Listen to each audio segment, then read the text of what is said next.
Le Mondial de l'automobile de Paris avec...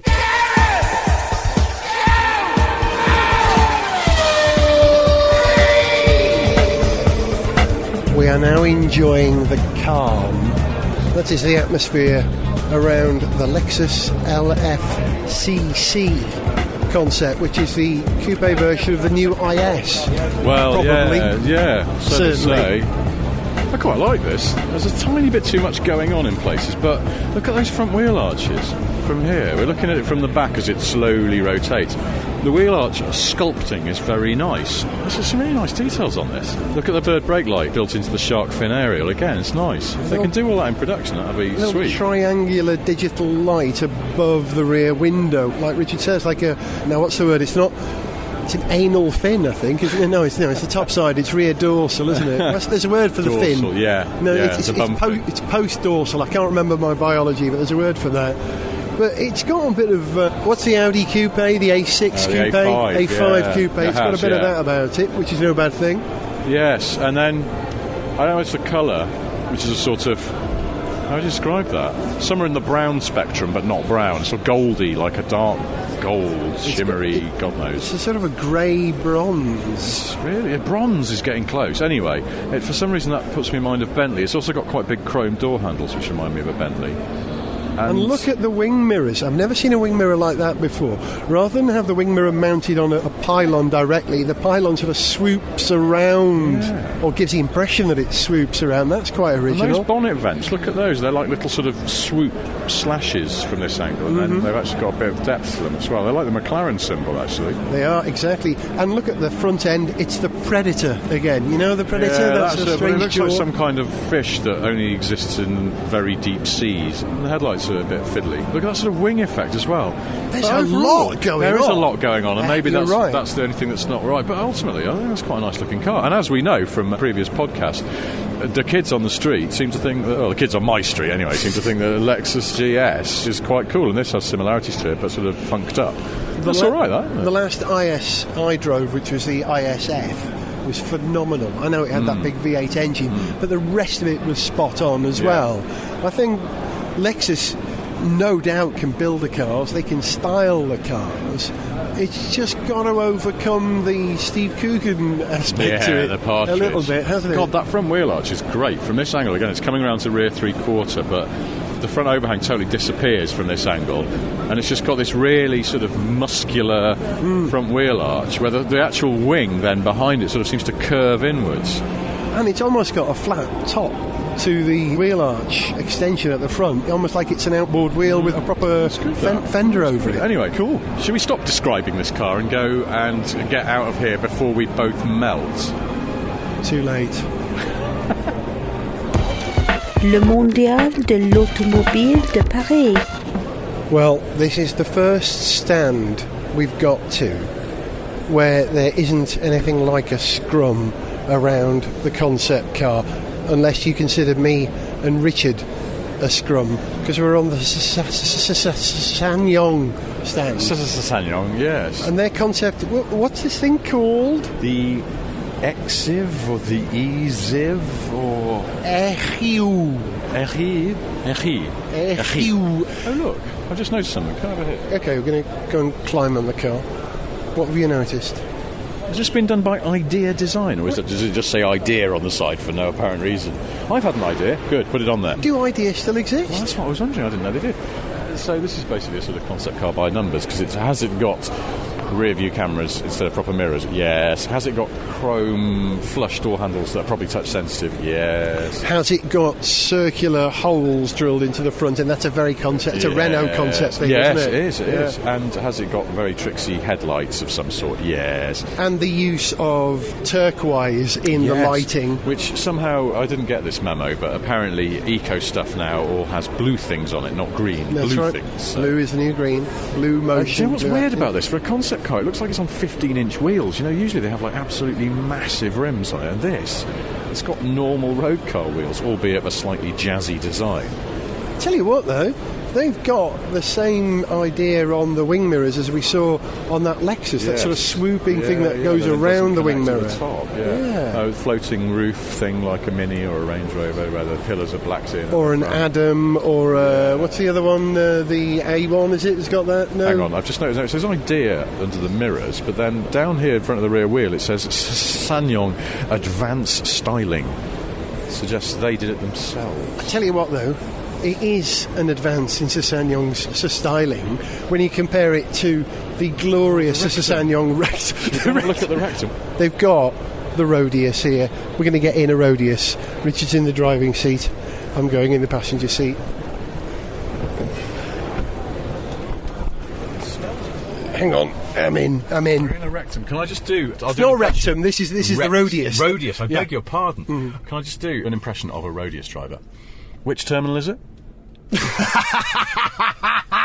This is just airport rantastic, isn't it? Well, it's perfect. Airport cabbing. Do you know what? Wow. I actually like... You like this, don't you? Look at this. Look, it's got a CD stacker behind a silver flap in the passenger side. What does that other flap do? Let's see. It's probably got like a... Oh, it's a drawer. Oh! A drawer that comes out. That's modern. Oh, well, now, this is all very adequate. It won't close. No, it won't close. Oh, no. It's closed. This looks like it should open, but it doesn't. Everything's very beige. It is. Very beige. And... Oh, it's not as hard as it appears. No. That looks like it's absolutely rigid really plastic. Squishy. Yeah. Good heavens, they've managed to make it look hard. Look at we've got a weird sort of colour mismatch on the stalks. The bottom bit's grey and the top bit's slightly darker grey, almost black. Well, there we go then. And anyway. Chrome door handles and stuff. Yeah. You've got to love SsangYong because they've gone their own way.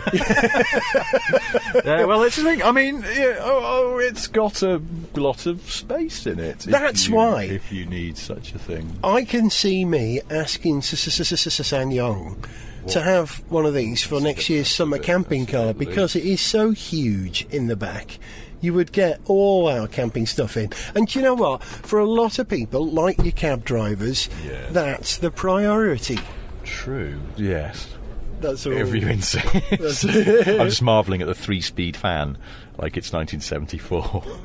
Look, 1, 2, 3, that's it. That's all you've got. Hang on, isn't 1974 in Korea forward thinking? So it's got off, 1, 2, 3, but then at the other end of the scale it's got R, reverse fan. It starts sucking air out of the car. Oh my God! Let's get out before we suffocate. Next Central with Gareth Jones on speed!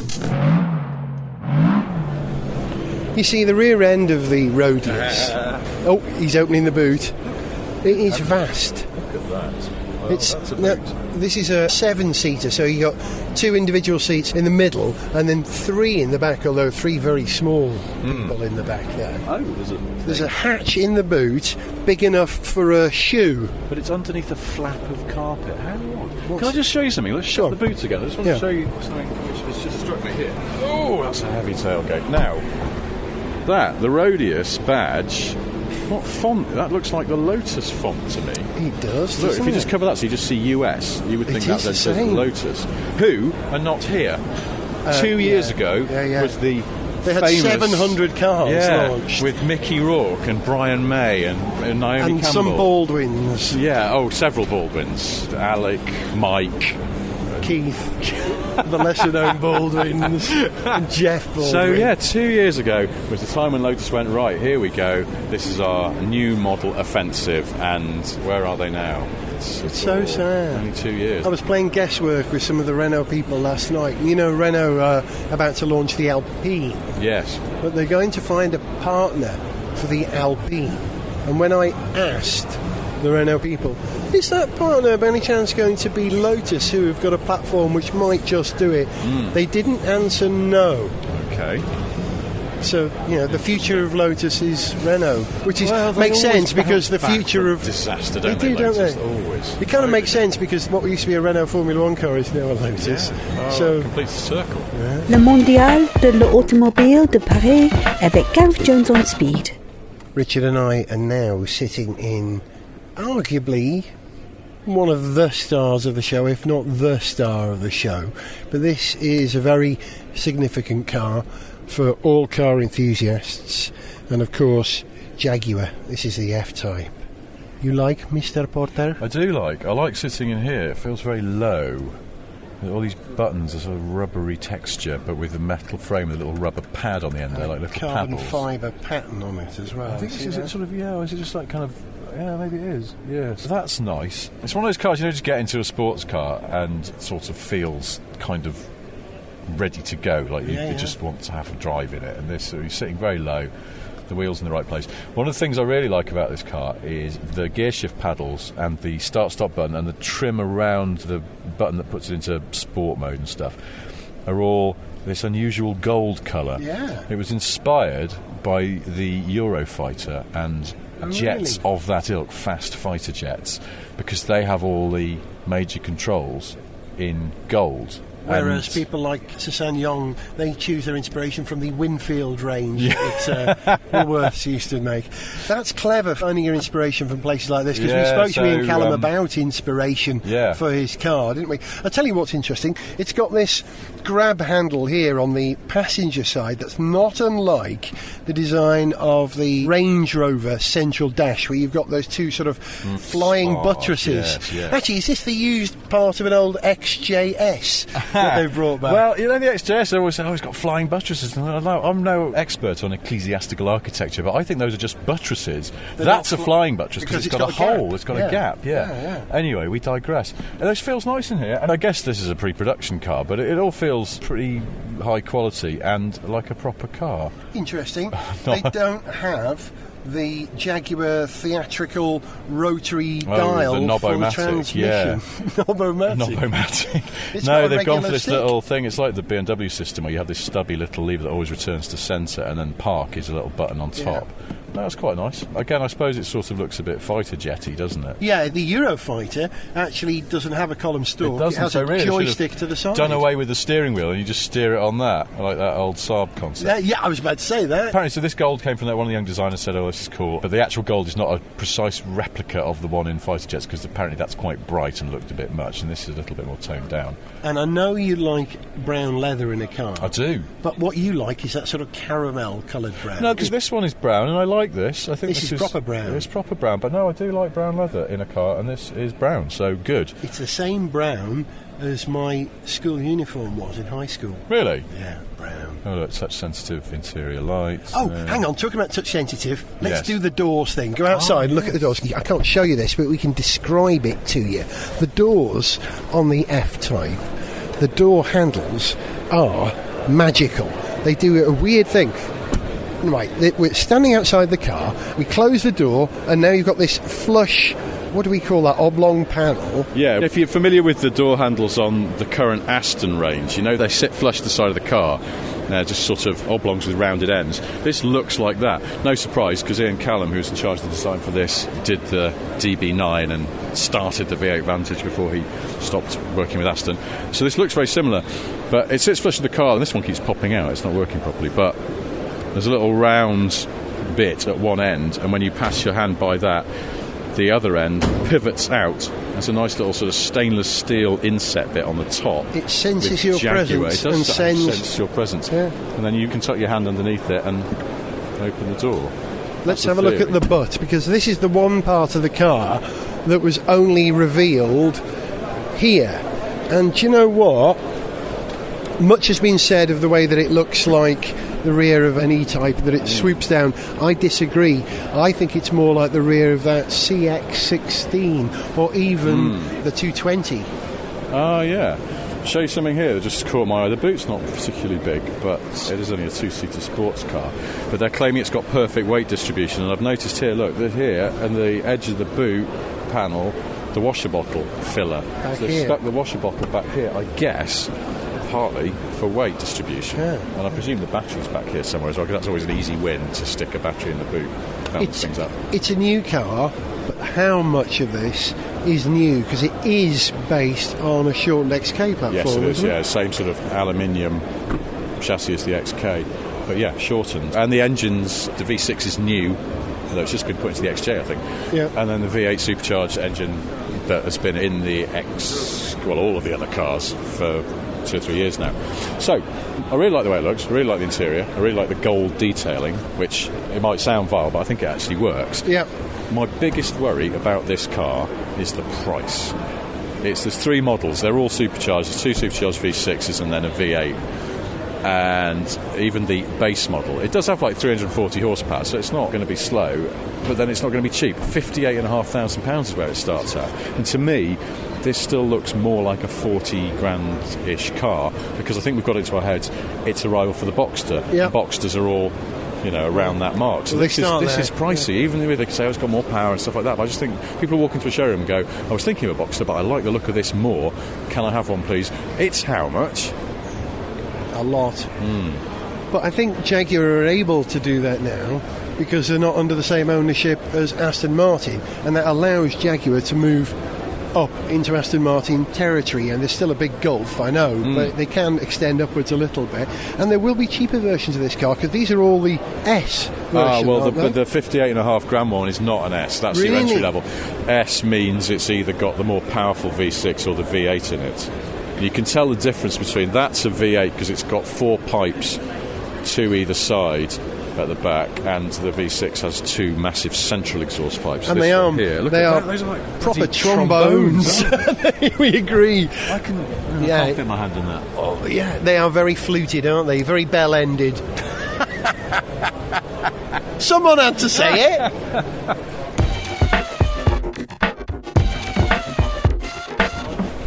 Do you remember when we spoke to Ian Callum a while ago? I was talking to him about how to make the F-Type attractive to women and men, that it wasn't so masculine that women didn't like it, it wasn't so feminine that blokes didn't like it. Ian Callum, the designer of that car, is having his photo taken behind the car at the moment with a gaggle, I think that's the correct term, Yes. of about 8 middle-aged women.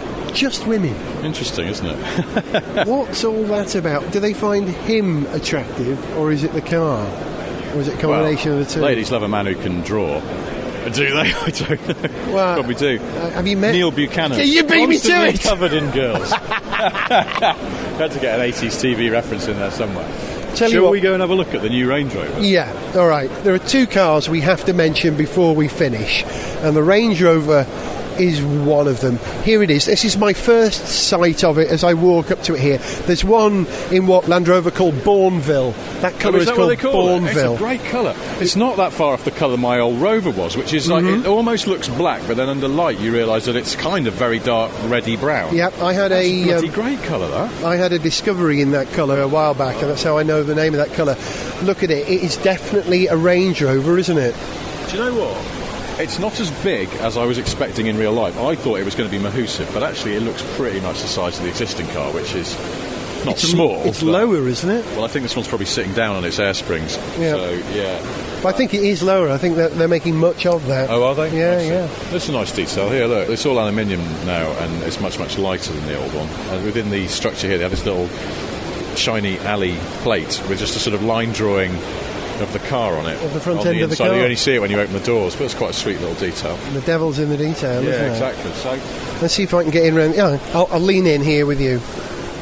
and then the inside, well, it feels familiar. It feels like a Range Rover. That sort of minimalist.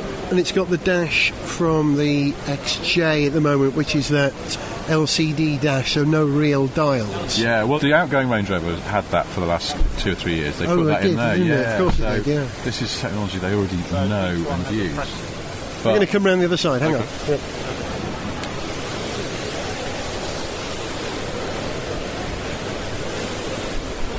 Right. God, it's quite a journey around this car. It is a big car, even so. It still is, isn't it? Hang on. We've been gone for about an hour. It'll take you that long to walk around. Different time zone around here. Lots of wood, this sort of black wood that you might have got in an MFI. I was going to say, this reminds me of a cheap TV cabinet from Argos. It's not great, that, is it? But I presume there's loads of options. In fact, there are, because I saw some stat about how many different permutations of paint and interior colour and wood and all sorts. You can have the roof in a contrasting colour, like that one over there. See, we're looking at one now that's silver with a black roof, like a massive Mini. Actually, not much bigger than the Mini Countryman, to be fair, these days. You know, Oh, look, you've even got that wood that's horrible. on the steering wheel at the top and the bottom. But I've seen that somewhere before. I'm trying to think where. in your nightmares, it's not great, that is it? But otherwise, It looks like luggage, doesn't it? The whole of the dash looks like a nice piece of luggage with this. Is that real stitching? Yeah, It is real, yeah. which is very much the thing now. I think a lot of Mercs and BMWs have it, and Audis and Jag obviously are big on this. This having a leather-wrapped dashboard rather than relying on a plastic moulding. It's And like it does, a massive purse. It classes it up, doesn't it? It's good. Yeah. It just feels very Range Rover-y to me, which is no bad thing because it's a Range Rover, and I'd hate it if they'd gone all fancy and tried to be too clever, but what they've done is sort of actually quite minimal. And Wow, I've just opened up the glove compartment. it's got an ice box. Yeah, that is an ice in box. there. That is completely waterproof and sealed. There's a switch. This is my camping car. Wow, look at that. And underneath the opening of the lid, you've got lots of little catches to hold, I don't know, tickets or something like that. in Drugs. here. That would only be in the Sport. In the Sport. Yeah. I came over here in a Sport. I drove a Range Rover Sport, a supercharged one. Bloody hell. Over here. And I've always been sceptical about that car because I'm from Cheshire, and in theory that means I should like it, but actually it just reminds me of all the awful people that live in Cheshire and like that car. And what I've forgotten, because I haven't driven one since they first came out, is how good it is. Even now, it's a really nice car to drive. And you can tell in many ways the interior's not as slick as this. It feels like a car in its twilight, because I think by this time next year, I think we'll have seen the new Range Rover Sport, which will be based on this new Range Rover chassis, much lighter, but it's going to be longer. I think it's going to have 7 seats. Yeah. A Sport with 7 seats, that's crazy, isn't it? Weird, isn't it? But you can't fault the way the current one drives, and I'd forgotten that it may be ghastly in many ways, image mostly, but it's a bloody nice car to drive. Have you seen the rear passenger compartment in the Range Rover? Oh, yeah, I read about this. So this one's got the 2 separate chairs rather than a bench seat, which is some kind of luxe option thing. We haven't seen that since the R-Class when it What first they're came saying, you always with the R-Class. Yeah, it's those got a seats. separator Hang on, down I'm the gonna middle. get in the back, because the one thing they're saying about this is that it's got a lot more rear legroom, because a lot of their customers now, particularly in places like China and Russia, are chauffeured in these things. You know, they'd never really considered that before, but this is a proper alternative to an S-Class or a 7 Series. Or Bring your long legs into the back. I will. Richard's legs are extendable. Oh, hey, do you know what?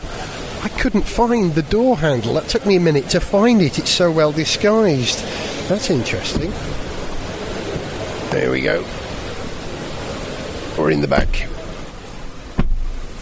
Right, well... I crashed another cameraman's shot and it turned out to be someone I know. Oh, that's all right then, or is that worse? I don't know, I think it's probably worse. Well, listen, I'm not 6 foot. I'm comfortable. My feet are well under the seat in front, and that is the only way I can get in. So, really? That's weird, because your seat's further forward. Driver's seat's quite far back. I'm fine here. Hang on, I'm fiddling with the seats to see. Okay, I'm sliding back. Oh, listen to that. How are you doing that? Ah, I see. I found the control. Oh, look at that. This whole seat has moved back. Good grief, you could get a basketball player in here now. Oh, good lord. That's that. quite a well difference. then, fair play. What height are you, Richard? 6'3". And it's got sloping rear seats as well. Just reclining that. That's Just very like, nice. it's like an aircraft in that when the back slopes, the, what do you call the bit, the squab goes forward. We've got the duplicate of the vent controls in the front, these 3 rotaries, and heated and cooled seats in here. And whopping great speakers in the seat back. So there's a screen in the headrest in the accepted way that lots of cars have now, but then below it there's a speaker set into the front seat back. I don't know why they would do that, because you'd watch this with headphones on, maybe not. And they'd be wireless headphones if it's a Range Rover. The headrest's really soft. Hang on. Well, I've got headphones on, so that's tricky. Oh, it is soft, yeah. We're going to have to get out of this in a minute. I'm just going to nod off. This is very nice. very relaxing. Good. You sure we're not in a Rolls Royce, not a Range Rover? It's slightly surreal because we're now reclining in the back of a Range Rover that's slowly rotating on a motor show stand. To the sound of running water, because they've actually got a waterfall on the stand. I'm either going to fall asleep or wet myself. Let's hope you fall asleep first. And then wet myself. This is nice. This is really nice. Okay, there's one more car we have to go and see. Come on, Richard, wake up. No, what? Gareth Jones on speed.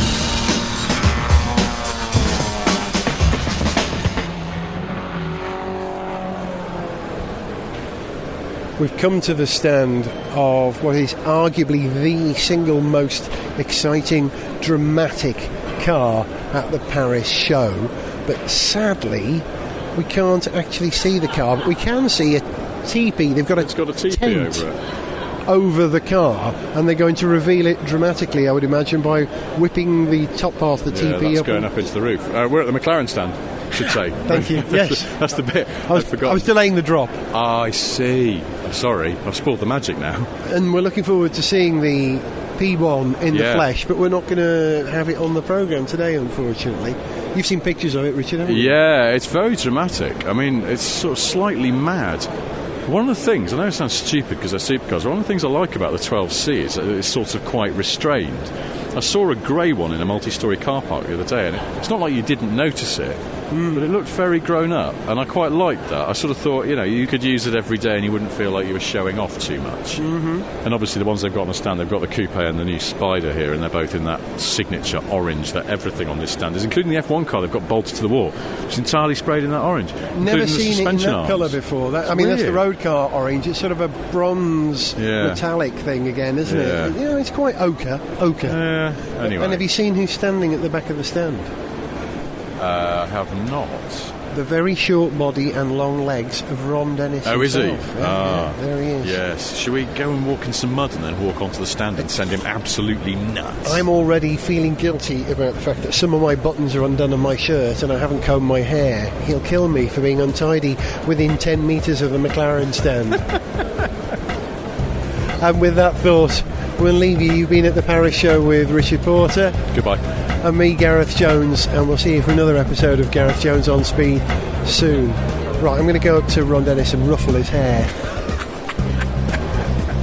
Just eat an ice cream, really melty, right in front of him. News today that two podcasters were thrown out and assassinated by Ron Dennis.